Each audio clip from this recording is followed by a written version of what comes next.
Hey, everybody, welcome to another episode of the Manaverse Podcast. I'm your host, Tom Traplin, and this is the podcast where we talk about building a successful, friendly local game store.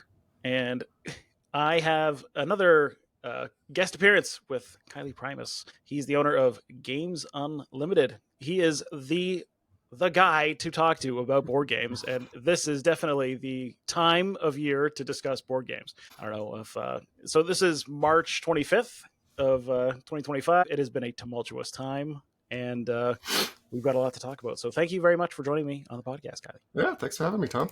Great. So you've been on the podcast before, but let's just give people a bit of a rundown, a refresher on who you are, what you do, and why, what we're going to talk about today. Yeah. My name is Kylie Prymus. I'm the owner of Games Unlimited in Pittsburgh. It is possibly the oldest game store in the U.S., at least. We opened in 1979. I took over ownership of the business in 2015 from the original owner and have been kind of going gung-ho ever since. We moved in 2020 during the height of COVID. We moved to a new, bigger location that has just done amazing things for us. Obviously, during COVID, people were looking for stuff to do. Board games really bloomed. So we sort of hit the timing right on that, expecting maybe, okay, there's going to be a retraction, eventually. But no, it's just got, year over year, our revenues are growing. And it's just been a lot of fun, particularly because, for me, I started doing this because board games in particular are my passion. I'm not a big, which we'll get into some of the conversation about lifestyle games. I'm not a big CCG person. I'm not a miniatures person. I really didn't find a lot of stores that really focused on board games. So I've really made it my job to create the store that I always wish I had. And that's, again, a lot of game stores have a similar story, right? They wanted that thing. They didn't have that environment. They didn't have that community space. And then they went out and made it because that's the thing that they wanted, right? And it's a great way to get something going because you've got that passion for it. And obviously it's worked out really well for you, right? Yeah, absolutely. Yeah, we've been very successful. This year, toot my own horn, we won Outstanding Retailer of the Year at Gamma Expo, as well as Most Innovative for a lot of our social media stuff, which has been that's another one of those things for me, as the business has grown, I've back-ended. I'm sitting in my office now in storage area, which is pretty much where I spend all day. I don't work on the floor, which I miss. So that was part of the impetus for me to start doing a lot of more videos, conveying my own excitement about the games, as opposed to getting to talk to customers about the games I'm excited about. I just talk to a camera and get a lot more people excited about them. Yeah, build an audience talking about what you love. It's not a bad thing. It's a transition, but it's not a bad thing.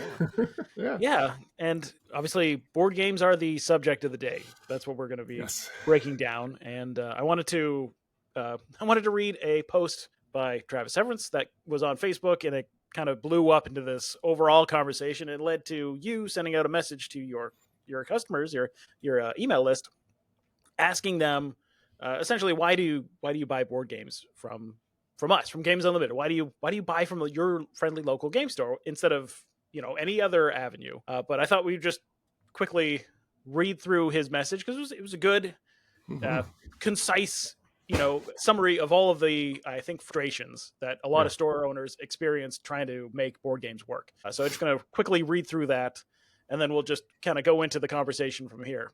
Sounds good. So to quote Travis, he says, the game industry is at a crossroads. And this was a couple of weeks, by the way.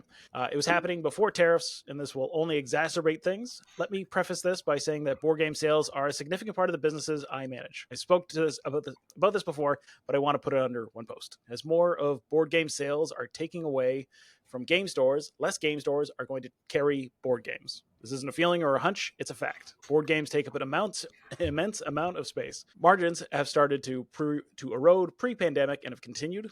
Growth in crowdfunding, direct-to-consumer, big box, and fulfillment by Amazon, FBA, have taken significant chunks of revenue away from retail. It's been less obvious to those retailers that have had success selling TCGs. Those people haven't noticed much because of the massive uptick in revenue generated by card games, not just in sealed product, but in singles and event entries. The work that most TCGs put into their marketing, their products, and their support through the organized play programs is hard to find from any publisher that is selling board games. We host successful events for board games, but we create those events from nearly whole cloth approaches backed by a dedicated community and heavy engagement from staff. Most stores in the country couldn't replicate what we do.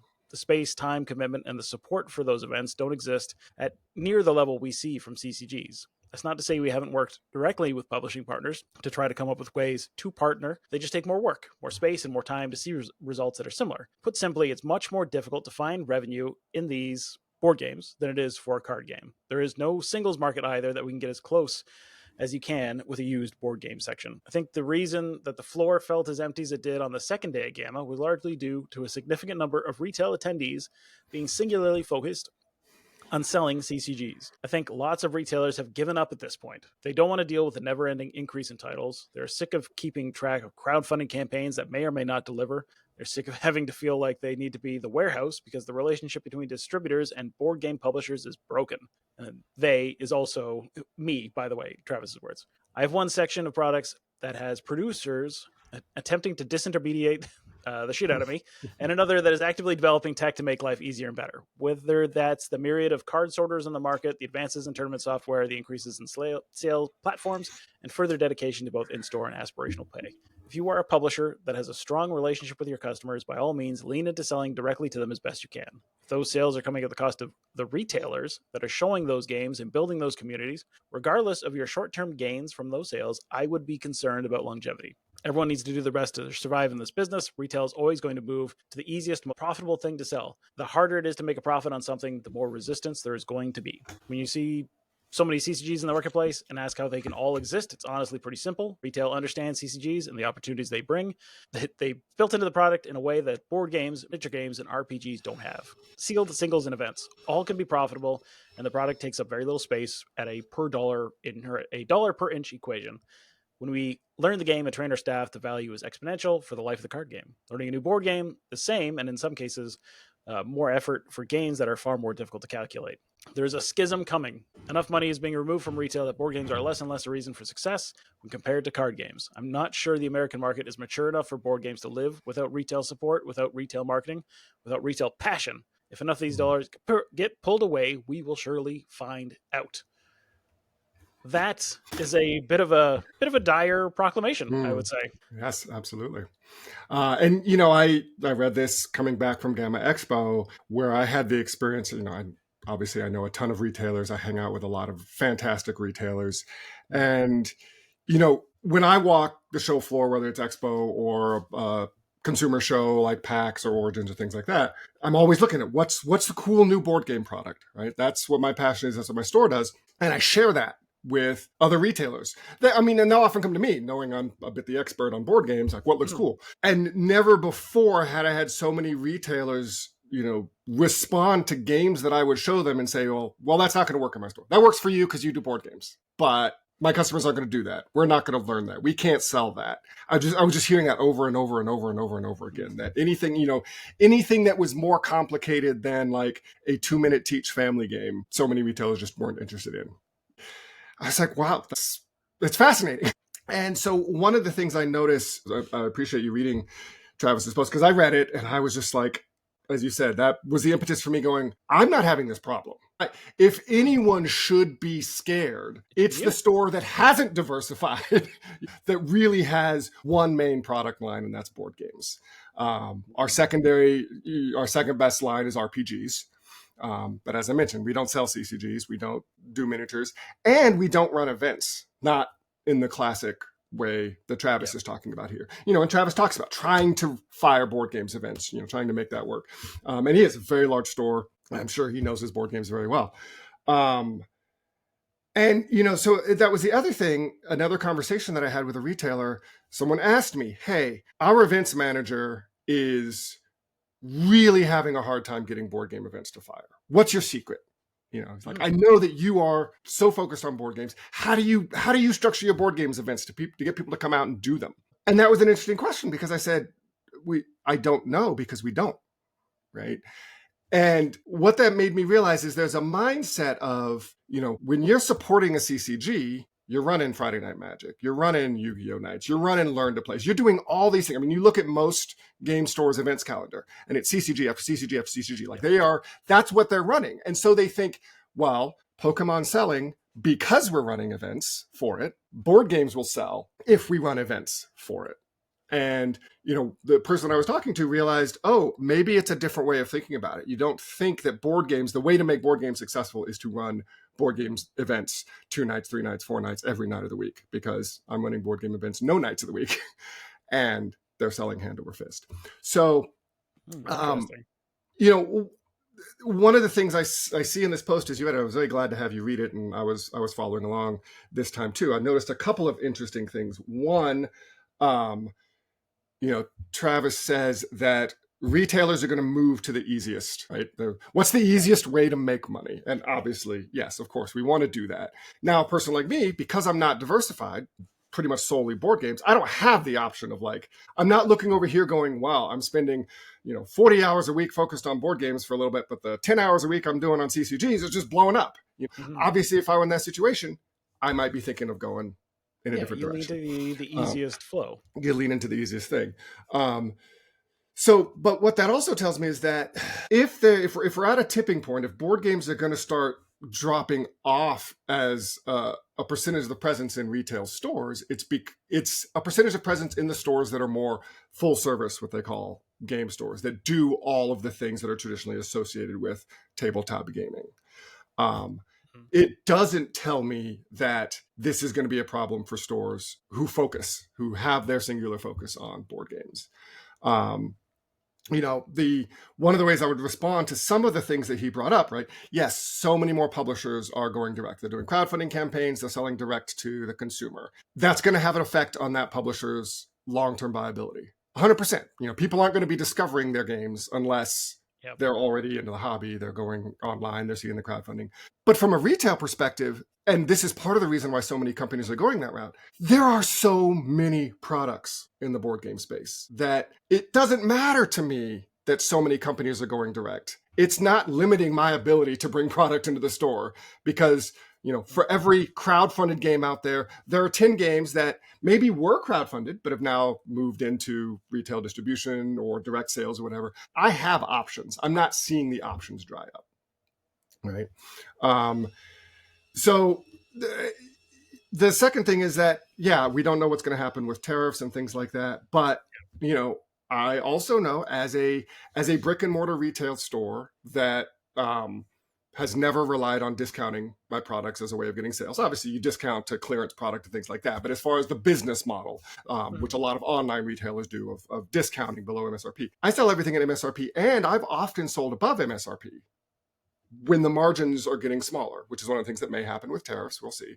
If there's I have so many options of products to bring in that I'll generally bring the products that I'm going to get a good margin on. If your product is giving me a shorter margin and I'm going to have to sell above MSRP, I'm going to think twice about bringing it in. I may still do it, and I'll do it, and I'll see, does it actually sell above MSRP? If I can still make my margin, I don't actually care what I'm selling it at. If the customers like the game and are willing to pay for it, that's great.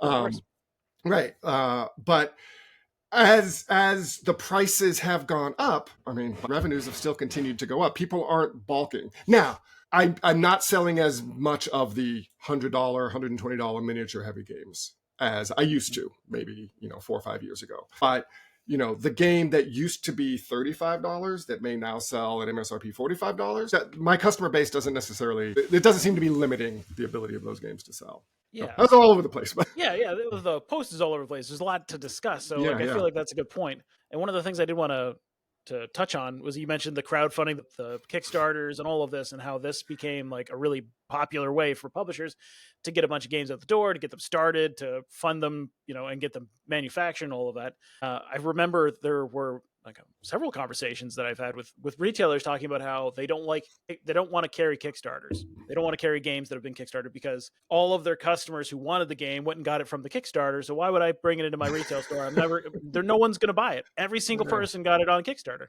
And that always made me really confused.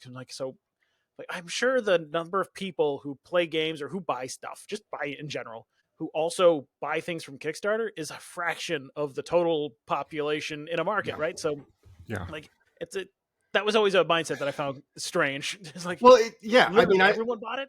You're not going to sell one. Right. Well, it's a mindset I find strange, and it's not that mindset hasn't just applied to Kickstarter. It's also applied to the second printing of games. People think, this game was popular, it's sold out, they didn't produce enough of it, but by the time the second print run comes out, everyone who wants it will have like bought it on the secondary market or whatever. So it's not going to work in my store. It's the same idea. The thinking that a game has a very small amount of people who are willing to buy it if they know about it. And those people are all going to have found out about it and then bought it direct from the publisher. And you know, it's one of those things when I've heard retailers say that, I just think, do you sell games or do you stock games? And the difference is, if you're just stocking games, you're literally buying games from the publisher, from wherever you're getting them, and putting them on a shelf. You don't know the game, you don't understand the game, you don't recommend it to people.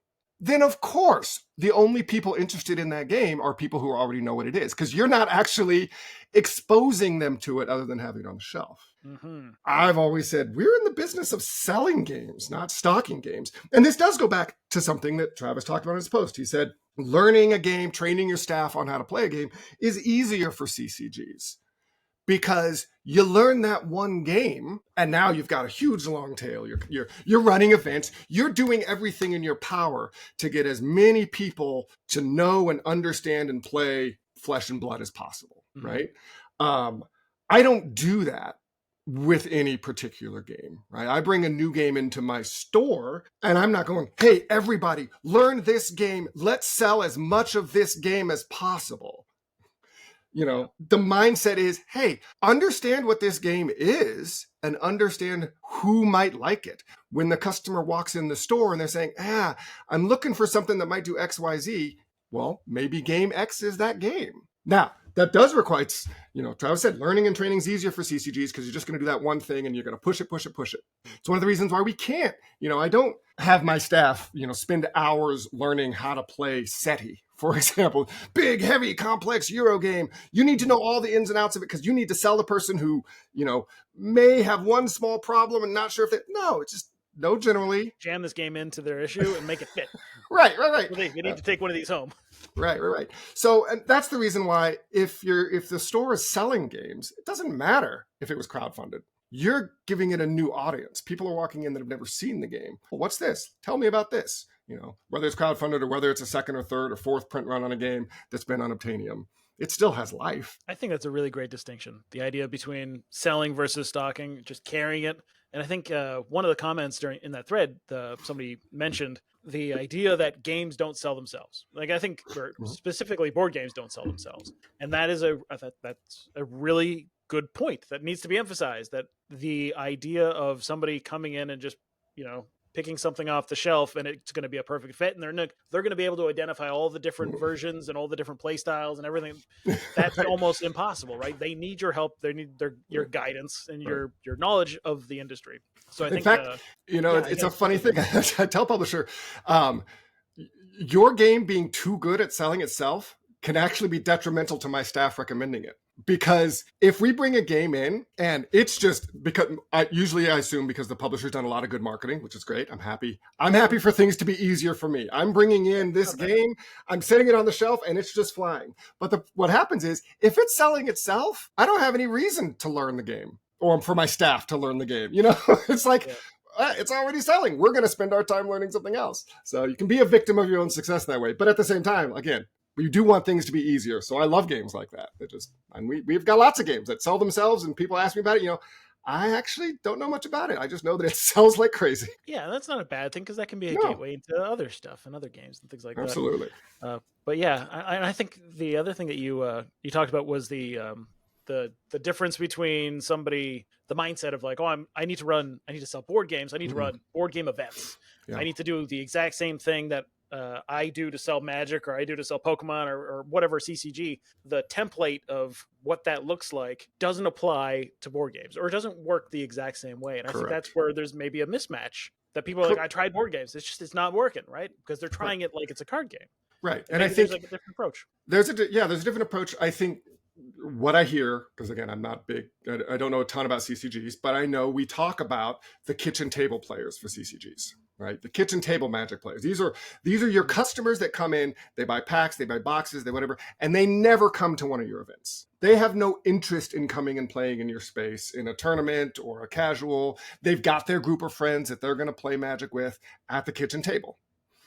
Great. That's in some ways that's a win-win. I'm able to sell you product and I don't have to provide space, right? almost all board gamers are that way.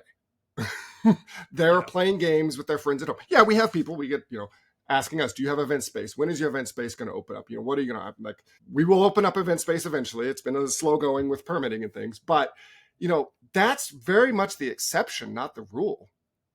I talk to a lot of people and they're like, no, I want to take this game home. I want to learn it. I'm going to teach it to my partner. I'm going to get together with my game group. We're going to, it's not a thing that they're thinking. And part of that too is also because it's not, some board gamers are competitive, but most of the people who are really into the board game scene, they just love learning games, trying new strategies. They're not looking for a competitive scene to play Cascadia in, right? The way a CCG, a minis game, those tend to be focused on a competitive scene. Yeah, for sure. And that the competitive nature of it requires new blood, essentially. You need new opponents to beat. Beating the exact same, friend group over and over again is not really, it's not really part of the experience. It's more of the learning of new things with your friend group and the social aspect of it. But I think it's a really important distinction. Maybe that's like just the unlock that a lot of store owners need, a lot of retailers need, is that it's fundamentally different from things like Magic and Pokemon, the CCGs. Yeah, I think if I had to guess, I would say that RPGs are probably a little bit of a bleed between the two, because RPGs are seeing a resurgence in in-store play. Yes, they are. RPGs are an interesting bleed between the two is one way to put it, but actually there's two styles of RPGs. So your classic, what most people think of, your D&D, your Pathfinder, your campaign style thing, which those are the ones that are seeing a lot of resurgence in in-store play. You've got with adventurers guilds and things like that. Those function more like what I call CCGs and minis games are lifestyle games, right? They're a game where like a person plays that game. They don't consider themselves a gamer.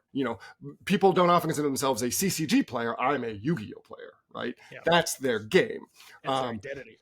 That's their identity. Yeah, exactly. So the classic campaign style RPGs function more like a lifestyle game. But what's seen a huge growth over the past few years is indie RPGs. And these tend to be smaller, often one shot or just 2 or 3 game long, if it's a campaign at all, sometimes with a GM, sometimes with not. Very experimental, very artistic. But those function more like board games. And what I mean by that is the kinds of customer that we get for board games, who are often the people that just love learning new games. That's how come they keep coming back and buying, they're going to buy this game and that game and this game. Maybe they'll buy an expansion, but mostly they just want to try new stuff. Same thing in the indie RPG space. People just come in and they're like, I want to try this, I want to try this, I want to try this. And usually the price point is low. You're not buying $3 $50 books to have the complete game. Yeah. You're buying one $15 zine to have a game. So really RPGs kind of have two sides. They have the more lifestyle side for some games, and then they have the side that operates more like board games. Yeah, and I think being granular and differentiating those two is a good way to think about it as well. Yeah, I want to get into what you got in response as well. We touched on it a little bit. So you sent out an email to your list about asking your customers, right? Yes. Why do you buy from us? And you got a good response, right? This time around? Absolutely, yeah. So I send out a weekly newsletter, and I usually just have a little narrative at the top about whatever I've been playing, whatever's going on. Yeah, so, the week coming back after Gamma, seeing Travis's post, the conversations, it really had me, frustrated at the state of what retailers are doing and trying to figure out how can I communicate to retailers that board games are not dead, that there are ways to do this. And of course, the starting point is, what's been key to my success? So I figured, let me, as a way of having a soapbox, I have a newsletter, I have a soapbox, I'll send out a little message saying, hey, this is what I'm seeing, but anyone reading this newsletter doesn't believe this because you're all, buying games from me. And that was actually, I believe, Tom, you saw that newsletter and you said, hey, let's have a conversation about it. But yeah, I got great response from people. I'll tell you the thing that I've been thinking about the most was, one of my regular customers wrote back, very small email, just said 2 words, community and inclusion. And I said, but that's not unique to what Games Unlimited as an FLGS is doing, right? Mm-hmm. So many, and I love that the world has changed so much. So many FLGSs are great at community and inclusion, right? Yeah. So what's unique about this place that's keeping you coming to buy board games here, whereas people don't seem to be going to other FLGSs that are still have a good focus on community inclusion? And I focused on those two words because they tend to be buzzwords, but I don't think we've defined them very well. And so, and I followed up with this particular customer, and I've had some conversations with other customers about it. Community, we usually think of community in an FLGS as, oh yeah, they have packed out events. I can go there on whatever night of the week and see 30, 40, 50, 100 people playing games in the back. I can go meet people and play a game with them. That is one aspect of community, and that is a great aspect. But again, we don't have event space. I don't have people sitting, in a room with a bunch of tables playing games that you can go back there and play games with. So why do people think that we have a good community, right? And that has to do with what I think has to do with, again, that hard part of learning and training. My staff knows board games. People are going to come in and they're going to say, hey, I played this game. Have you played it? Let's talk about it. Other people are going to want to get in. They're hearing about the excitement of this game from staff, from customers. It's a third space, like most game stores are or should be. But it's a third space not because people are coming in to play games. They're coming in to just have conversations, be around people who like this hobby as well, right? So community doesn't need to just be about butts and seats. Community is, it's not just organized play. It's, do people want to come and hang out? And what does hanging out look like if it's not organized play and butts and seats? So that's a question I think, I would encourage other retailers to think about. What does that mean? And the other part is inclusion. Inclusion, again, often means making sure people that are usually marginalized from the gaming community feel welcome, have a space. And that is also fantastic, hugely important thing. The landscape has changed a ton. The landscape still needs to change a ton more. But I think, again, inclusivity in this aspect, how to phrase this somewhat diplomatically. Often that inclusivity means inclusive of all people who want to play games, regardless of their background.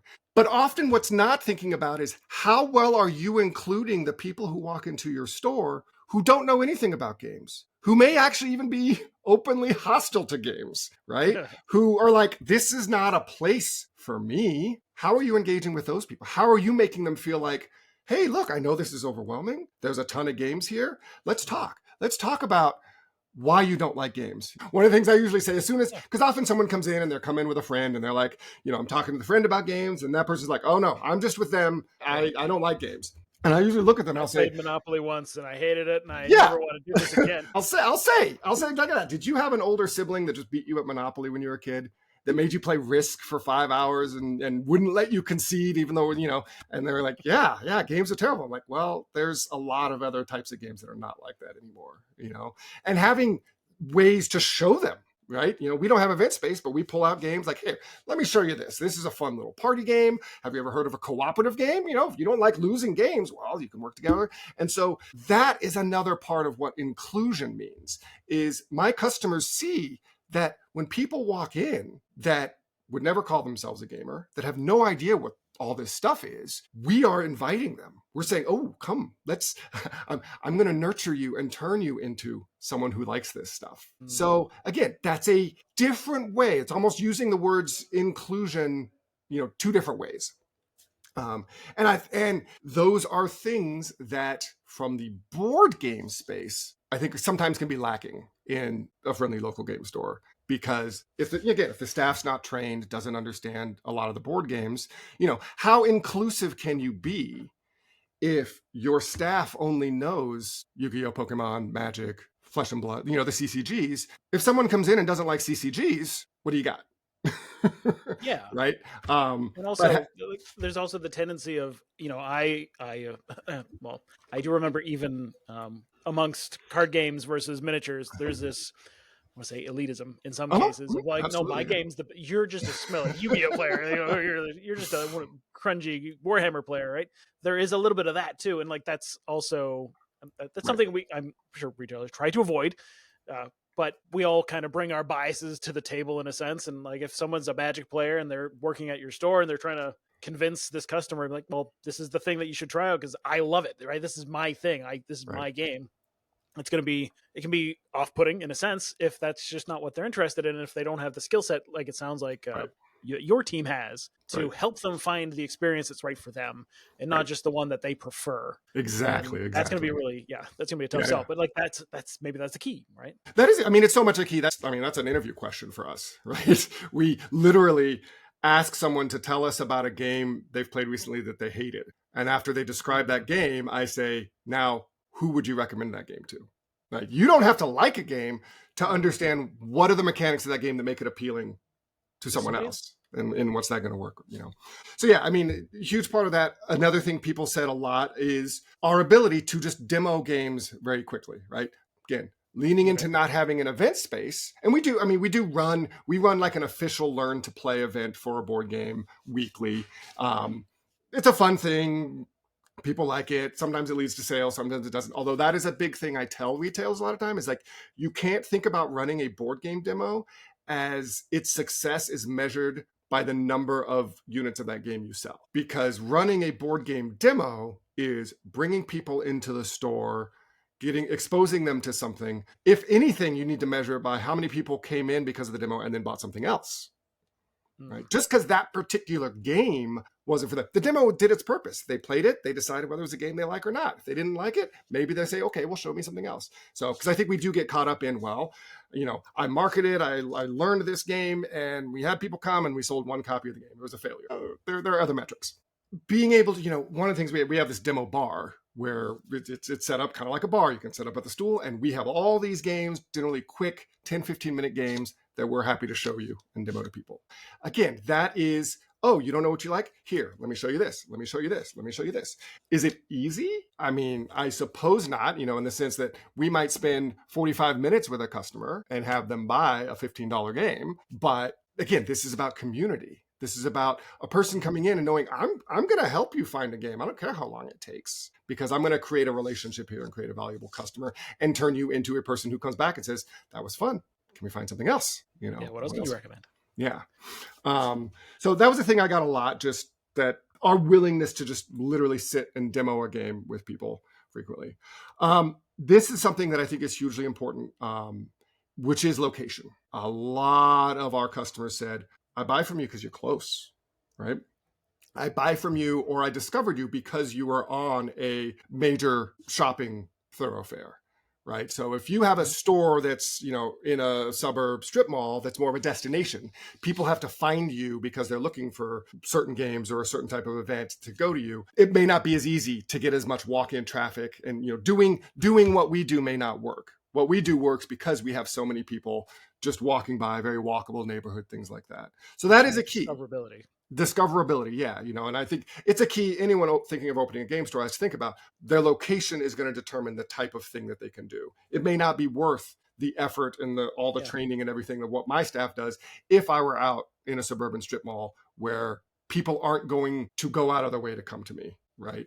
For that, people need to discover me. So that's a big one. Let's see. And then I had one customer give me a huge epistle. I thought it was fantastic. But honestly, it was, this is interesting. And this speaks to the difference between a potential board game customer and some of the other lifestyle game customers. And I'm not quite sure how I feel about this completely, but interesting to see what you think, Tom, which is, this particular person said that they see a lot of things happening in the TCG space and in the crowdfunded board game space that mimic a lot of the worst traits of the video game space right now. A lot of exclusives, a lot of FOMO, a lot of microtransactions. I mean, really, they considered CCGs to be nothing but a microtransaction thing. You're just buy another pack. That some companies seem to, whether intentionally or not, video game companies definitely do this intentionally sometimes. But they know how to make you get the dopamine hit. They get you to like a game, and then you have to keep paying in order to make the game as fun as it was the first time. I see this with Kickstarters a lot too. There's so much of the stretch goals and the FOMO, and you got to buy this now, and because you're buying a game 2 years before you'll even see the thing. So they were saying that, and they themselves are a person who chased a lot of these video games and microtransactions, and they have also played CCGs and mini games, and they've just come around as they've gotten older to seeing that Board games, by and large, don't do that, particularly the ones already in a store, right? It's its own self-contained experience, and it's not trying to get you to do more than buy that game and enjoy it. And I thought that was very, very interesting. I guess a way, let's just say if I were a store that were focused to any degree, more than I am now, which is zero, on CCGs and having that kind of event thing, and OP, it would have given me pause. Would I have been conflicted about, is this what I'm doing? Getting people hooked on a thing and then trying to get them to just keep buying more, just keep buying a next pack, I don't know. And I'm not trying to say that any other FLGS should feel bad for that, because obviously we're trying to stay in business. We're doing a thing that we love, and we're hoping other people are doing a thing we love. But I thought it was fascinating. Their customer said that is a difference they see in the board game side of things. That it's not trying to push you to buy. Any individual company is not trying to push you to buy more and more and more of their product, unless you've got 20 million expansions. But I think that's a really good point as to why somebody might say, okay, I'm looking at board games. I'm looking at them as a self-contained experience that's not going to ask an additional, giant chunk of my wallet from me over the next 10 years or whatever. There's that, but then also there's something about it that feels, maybe it's more honest. And I think the last 5 to 10 years have been progressively a little bit more challenging, especially like that's one of the bigger criticisms of Magic right now, right? That is that it feels like the way things have gone and the expansion of the lines and the variety of booster packs and the chase rares and the way the thing is structured is it feels like Hasbro it's squeezing its customer base just for as much money as they can get out of them. And that can be really frustrating as a player, because you're like, I really want to play this game. This is a game I love. This is a game that I've grown up with, and it just doesn't feel like it feels like I'm being taken advantage of in some ways, which board games don't have, which I think is an interesting distinction. And well, I mean, they don't have generally. And again, this is where the one downside to some of the crowdfunding models is that they really push. And, you had mentioned, and it's true, I've heard a lot of retailers say, I'm not bringing any board game that was crowdfunded. Now, often the reasons they say is because, well, the market's already there. I don't necessarily think that's true, but I do hear a lot from people. If I bring in a game, and note, it's actually getting harder and harder it's not clear to me often I'll bring in a game that it was crowdfunded unless I do the research, right? Because, these publishers, they know they're even the new ones have learned how the system works. They're getting their game into distribution. I'm hearing about it from my distributors. Hey, that looks like a cool game. I'm going to bring it in, and only later discover, it was crowdfunded. Usually it doesn't mean anything one way or the other to me until suddenly I get customers going, hey, I bought that game. I played it. Can you get XYZ expansion? And I'll go, the game just came out. What expansion? Well, they were crowdfunded. Some of them were exclusive, to the crowdfunding. And so now I've sold a product to someone and created disappointment in them because they're like, I really like this game, but I can't get everything. I got, now if I want to get that expansion that was exclusive, I've got to go to the secondary market and pay a ton of money. And I have customers who straight up say, that game looks cool, but, I'm a completionist. I'm not going to buy that game unless I can have everything, right? Yeah, all the premium tokens. As much as special. We lose you again? No. Oh no! Ah! I heard something, but I didn't see chewing on the microphone. There we go. You're back. You're back. Back. Oh my god. Yeah. Yeah, and the premium tokens, the special boards, the cloth bags, all the stuff that comes with the stretch goals. Yeah, there's a feeling, and I'm susceptible to this feeling of like, well, I have an incomplete product. If a thing exists for this game, and I don't have it, I don't have the full game. So that's going to turn people off. Again, it's the same reason. They're like, I needed to have known about this game 2 years ago. I needed to get all the stuff. I got a dopamine hit, right? But it's the downside of then now it's instead of making you feel good because you got extra stuff, it makes you feel bad because you don't have the extra stuff. And that can hurt a game at retail. And it's exactly what happens from the Magic player's perspective, because I know exactly how that feels.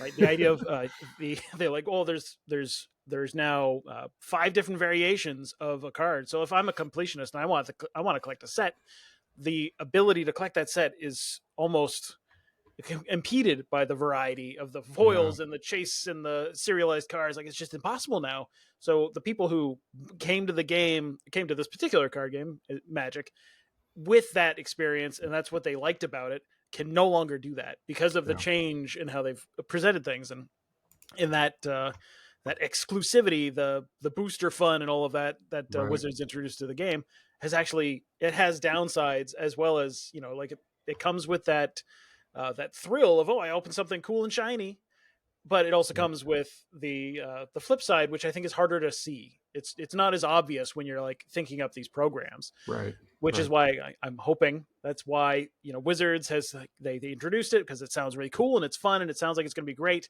and maybe they just didn't consider the downside rather than leaving those people who like that experience behind. Yeah, that makes sense. But I can see why somebody might not want to engage with that, though. Right, and it's also a thing that pushes people more to board games than some of the other things, even if though they might like those other things. If you don't mind, I wouldn't mind talking just a little bit, because I'm looking at the end of what Travis says. There's a schism coming. Enough money is being removed from retail that board games are less and less a reason for success when compared to card games. Yeah. I think that there's partial truth to that. And what I mean is that I don't think anything's going to happen in the industry that's going to make my business model unviable.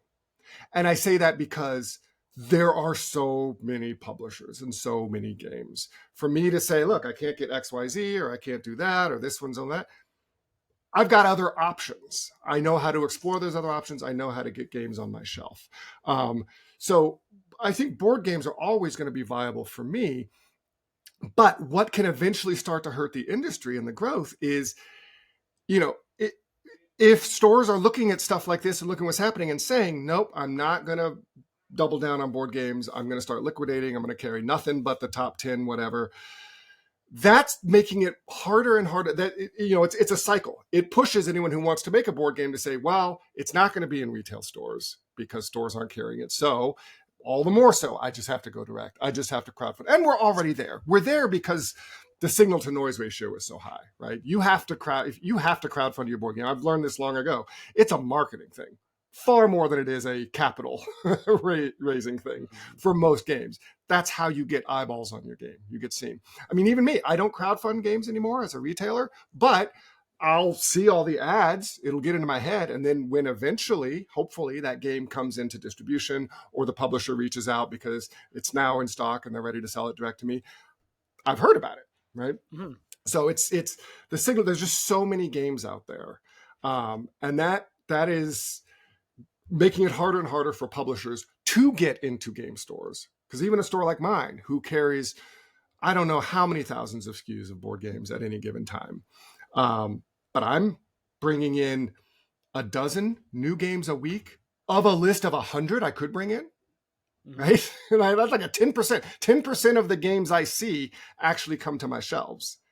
And if you have a hard time getting your game onto Games Unlimited's shelf, who is a board game focused store, you're going to have a very hard time getting your game onto a shelf of a store that's really doesn't focus on board games very much. Yeah, for sure. So, the long term for that, again, that's what saddens me about it. It's not that I think board games are going to go away or they're not going to be viable for me, but I want more stores that can see that board games can be viable. That there's a model that makes it work, because that gets more people playing games, more people willing to say, hey, I'm a gamer, who before wouldn't have said they were a gamer because they go, well, I don't like CCGs. I don't like, I don't play D&D. I don't do these things that are traditionally associated with, because they're the things you see when you walk into a game store.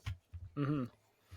Do you think it's as simple as adopting like a similar model to the way that you've approached it? Like thinking, assuming someone listening to this is more of the full service game store owner versus a committed, or a slightly more focused board game store. Can they just do the same thing, the same approach that you're doing, and incorporate CCGs, or is that going to be conflicting? That's the $64,000 question.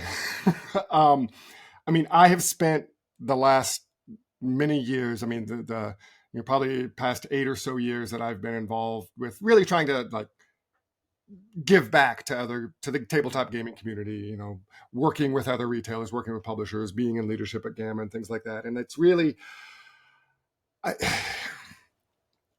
in my deep down heart, I feel like it only works if you're board game focused, period, and you don't have those other things. I really want, I hope that there's a way. I want there to be a way to have your cake and eat it too. Yeah. I have not seen that yet, because what I've seen is when I talk to retailers who want to do more of what I do, and I give them some of the tools of what I do, and they implement some of them, it doesn't seem like it works. And maybe it's because, again, I mean, it's one of the first things I tell people. It's like, look, have your Magic, have your Warhammer, put it in the back.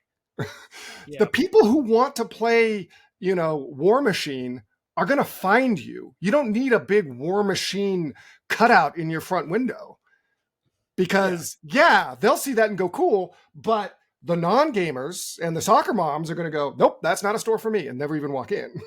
Exactly. Have your board games front and center. Make it that like, this is what we do when someone walks in, when a muggle, for lack of a better word, walks in and doesn't know any of this stuff. They're going to say, oh, well, there's a board game as well. Okay, maybe I can do this. But when they walk in and they just see tables full of people playing Yu-Gi-Oh, they don't think that's for them. So that's usually my first step. But yeah, I really hope the answer to your question is it is possible to, don't get me wrong, trust me. I would love if I could continue to do the revenue that I'm doing with board games and open my second floor and do CCGs up there and double my revenue. But I feel like if I pushed more into the lifestyle games, it would cannibalize the board games, and not cannibalize because the people playing board games would now buy that.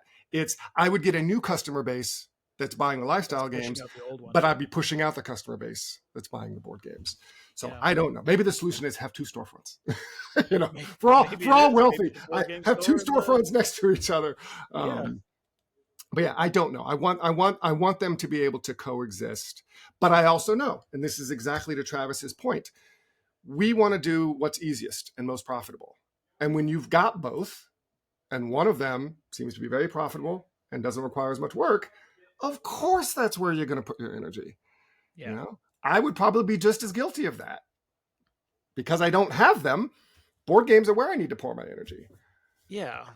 Yeah, I see that with new stores too, and I've warned people, you're opening a store, you really want it to be board game focused, but they're like, we got to keep the lights on. So yeah, I'm going to do Friday Night Magic. Well, it's a slippery slope. Now you're only keeping the lights on because of that. So you don't want to pull back on it. It's tough. Yeah. You're going to go where the money's easiest, and it's hard to blame somebody for doing that. No, absolutely. At the same time, if you want it to work, I think my thoughts are, when you were talking about, like putting the Magic and the Warhammer in the back, that reminded me of a conversation that I had with Miriam from the Game Chest. Mm-hmm. She had a really interesting approach, because she was more, if I remember correctly, it was a while ago, but she had her stores were in malls, and that was like a big differentiator for her. So she was a bit of a destination location, but the way that she did it, because she was a full service game store, but incorporated board games, incorporated everything. But it was all about the structure, the actual like physical pacing of how you entered the store, because it was toys up front, toys, plushies, board games, and the really easy entryway stuff. And then all of the super nerd grok stuff was at the back. Yeah. And like you were saying, if somebody wants to go find the Magic and they want to go find the tiny toy plastic soldiers and they want to go, get into that kind of stuff, they will find you and they'll come go do it. Yeah. But for the moms and the grandparents who are there to shop for their grandchildren or their kids, their parents or whatever, the ones who maybe have no idea about the whole world of what all of that entails, they're going to be like, oh, I know what Pikachu is. I'm going to check that out, because like my kid loves that thing. And then they're going to see the board games and they're like, oh yeah, I remember board games. And like there's a slow way to introduce them, and maybe that's just it. Maybe it's a matter of you just need enough space to structure the experience correctly. I think that's kind of what Millennium has. That's what Travis has got. Yeah. Which huge, right? It's huge. I haven't seen the new store, but I've just seen the pictures. But yeah, I mean, it is structure. Structure is very important. You also have to structure your staff to interact with them in that structure, which means don't assume the person walking in is a gamer. Don't assume they know the stuff in the back, you know. It's a double-edged sword. You also don't want to be dismissive of someone who thinks, oh, do I not look like a gamer? You know, you got to find that balance. But if someone's walking into the store, basically almost look at it like, okay, right now they're up with the toys. Let me go approach them and talk about toys. If they're not interested in toys, okay, maybe they're going to the board games. They're not, you know, and eventually like, oh yes, War Machine, that's what you're into. Cool. Well, let's have a conversation about that. Yeah, let's go nerd out about it. But you don't lead with that. Yeah. Yeah, and I think that's a really good point. And I think that maybe that's a good component of the whole thing is that there's the training aspect and like having to gauge where in the journey somebody is as a customer. Because some of them are going to be starting off completely brand new and have no idea what you're doing or no idea how they can engage with it.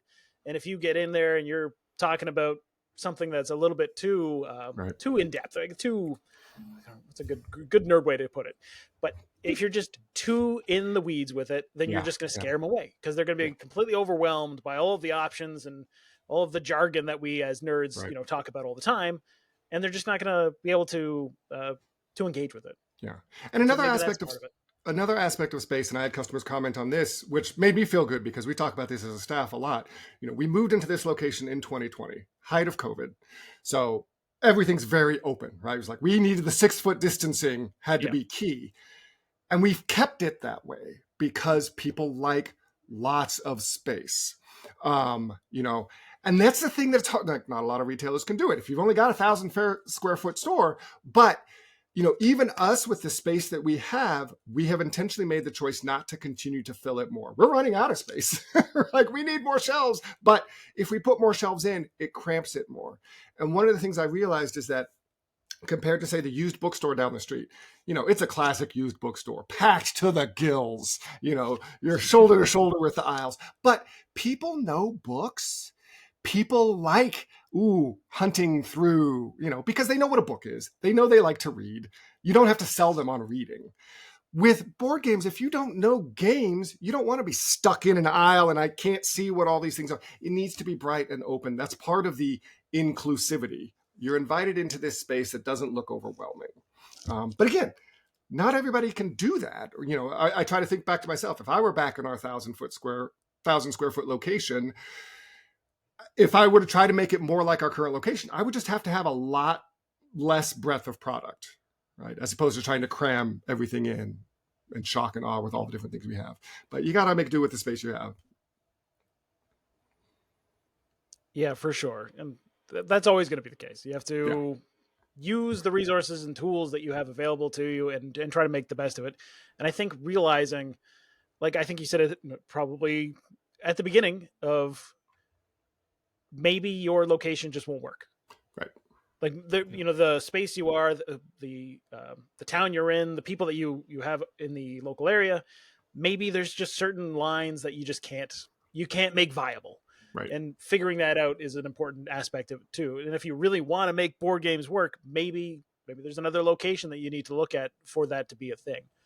And figuring that out, that's hard, right? I think that's part of the business is just figuring out what you can make work and hard where and you often can make it work. Expensive lessons. Exactly.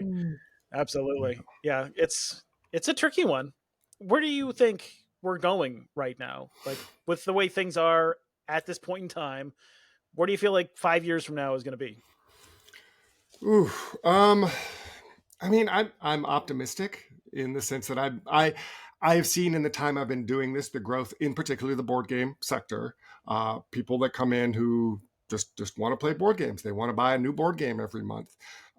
They understand that this is whether or not they consider themselves gamers or consider this a hobby of theirs, it's a thing that it's another activity that they put in their list of activities that they can do with their friends. You know, maybe Tuesday night I'm getting together with my friends and we're watching the new episode of Severance, you know, and maybe Thursday night I'm getting together, we're going out to the bar, we're going to watch the game. And maybe Saturday night I'm getting together with my friends, we're going to play a board game, right? It's just another tool. So the more, you know, market share, the more market penetration board games have, that just makes it more viable for stores to do this, or for, people to see this. So, again, from my perspective, people have been talking about the board game bubble for the past 10 years, right? When's the bubble going to burst? And crowdfunding's really meant that it's not bursting. People just, if they want to try to make a game, they can go do it and they can get the funding. And, but I don't see the rate of sales of board games contracting to the extent that it makes my business model unviable in the next 5 years. I don't see the prices of board games going up to the point, even with tariffs, whatever, a lot of times we think, well, people are just going to buy the deep discount. They don't want to spend $45 on a game. That's not what I've seen. If the game is good, now obviously, does that mean we have to target a certain socioeconomic demographic? Maybe, but not really, because again, I just brought in a line of games. Allplay just did this great line of $10 card games that are fantastic. So there's options. If a price conscious person comes into my store, it's not like I'm like, well, here's the one $10 game. Like, oh, this your budget? I can show you a dozen games that'll hit that budget that might work for you. So I'm optimistic. I don't see it changing from the board game side all that much. My job's a little harder because more stuff for me to sift through, but that's only because there's a limit on the number of things I can bring in, both space wise and a number of things that, I can expect my staff to have a basic understanding of. But yeah, I would hope 5 years from now, our revenues are still up. More people are buying games. There's, more houses you go into and see, oh, they have maybe not even a game closet, like a game shelf. Like they're proud of it. That's what I see happening. So generally optimistic. That's good. I like that. Yeah. I mean, I have to be. What's the alternative? Yeah. Well, it's game over, man. I got to shut this whole thing down. Game over, yeah. Yeah. If you had the ear of the publisher, like if you had every publisher listening, and you could communicate something to them, and these are the people producing the board games. Yeah. What is something you would love to tell them? Oh man. Well, I mean, I've got my soapbox, which is stop making promos. That's my biggest beef is with promos. But I honestly, I feel like their job is really hard right now. There are so many games coming out. I mean, I know, basically, I can tell them what I need them to do to make my life easier, to make me want to carry more of their game. But I also understand I am a tiny little piece of that pie, right? When I think about, my best-selling game of last year, I moved 200 units of that game, right? That's, for most publishers, not going to move the needle. It's not enough for me to go, you should listen to me because look at how much. And I know that me selling 200 units of the game is probably as much as or more than any other store, because not a lot of stores focus on board games. So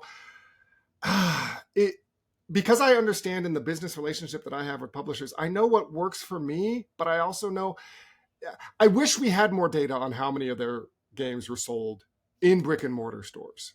That data is often lacking. The publishers don't even have it because the distribution doesn't give it and everything. Because clearly they can't pivot their whole business model to make it viable in game stores if they're not selling 30% of their print run in game stores, right? If only a small percentage is going to game stores, it makes it, I mean, I understand. I can't ask you to do X, Y, and Z when it's not helping your bottom line. So just be open, I definitely want publishers to continue to market their game, the long tail. I see too much of a publisher. It's so focused on the marketing for the Kickstarter. And then when the game comes out, that all drops. Immediately moves on to the next one. Moves on to the next thing. We see the impact of their marketing. I mentioned before, when people come in and they're just buying the game that we've never even talked about, I have to either assume that box art's fantastic or people are hearing about it, right? Now, again, I don't know how much of their marketing budget that's going to affect their bottom line. Marketing is always hard to sort of see the direct effect on how many long-term sales are you going. But, support your game, recognize, and publishers already do this, right? Like when you see a store that's really championing your game, just notice it. Hey, we notice you love that game. Your social media is filled with our game. Thank you.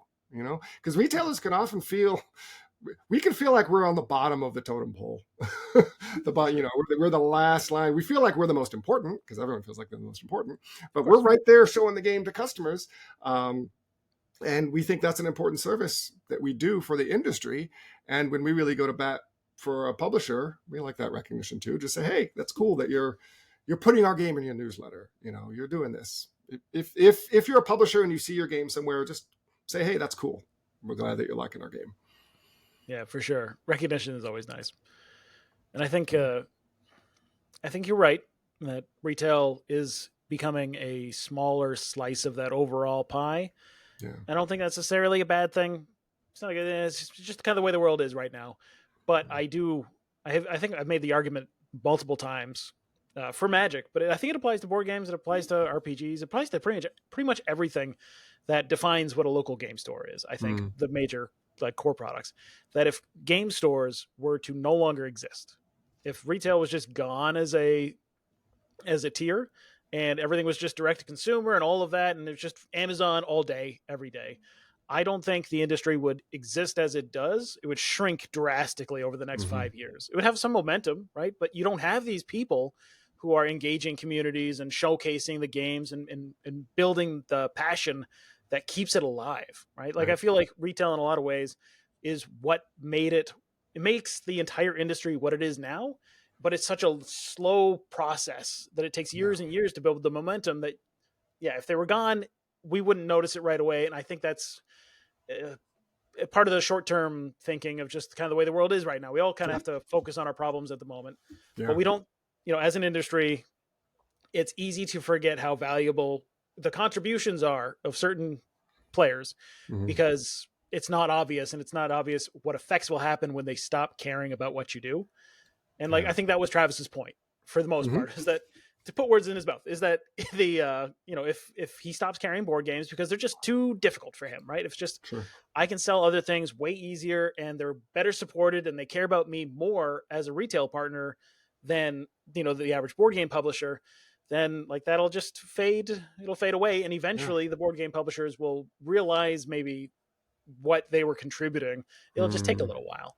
Yeah. But, so it's an interesting situation to be in, and everyone wants to thrive and everyone wants to win. And the good thing about the game industry is I think everyone is very collaborative. Publishers do care about what retail partners have to say, but like you said, they can only take into account so much because they have other business requirements, let's say, absolutely, that they need to address as well. But I think the good thing is everyone wants to win, and they all generally want to win together. It's not as snippy as it used to be, I would say. No, I mean, that's the primary thing, and particularly anyone listening who's thinking about opening a store, right? It's all business relationships are on mutual benefit. The moment a business relationship feels one-sided, that doesn't work anymore. So that means understanding what you need, but also understanding what your business partners need. And recognizing sometimes there's going to be a mismatch. And when there's a mismatch, okay, we just can't work in that particular product or whatever. But yeah. Okay. Well, I don't want to take up any more time of your day. I could probably keep you here for a much longer time period, but I know you're busy. You got things to do. Do you have any parting words, parting thoughts on the subject, or just business as a whole? How are you feeling right now? Yeah. I still feel very lucky that there's so many games out there that I can be excited about. And anyone in this industry, we all know no one's in this industry to make $1 million because there's better industries for that. We're in it because we're passionate, continue to be passionate, continue to seek out the things that get you excited in the gaming world. Because, the moment you stop being excited about it, that's really when everything starts going down here, whether you're a retailer or a publisher or, anyone in the industry. I just want people to have fun. Absolutely. All right. Well, where can people go to get on your email list and find out some of your thoughts and keep up with what you're doing? I mean, you can find basically our website is a big thing, GamesUNL, GAMESUNL.com. You can find links to our newsletter. You can find links to our social medias. I mean, we're on all the things, the TikTok and Instagram, Facebook, all the stuff. I think it's all different names everywhere because I wasn't one of those cool people who managed to get the same handle for everything. But yeah, you go to our website, you can find all the information and keep up with what's going on in Games Unlimited. Perfect. All right. Well, cool. Thank you very much for coming on the podcast. And this was a great conversation. I had a lot of fun, despite all the technical difficulties. It was great. It was a lot of fun. I really appreciate your time. And hopefully we can connect again and find out how great everything is going in the near future. Yeah, we'll come back in 5 years. We'll be like, see, I said it was great. It was great. It was perfect. I knew what was going on. All right. Awesome. Well, thanks for coming on. And we'll talk to everybody again in the next episode of the Manaverse Podcast.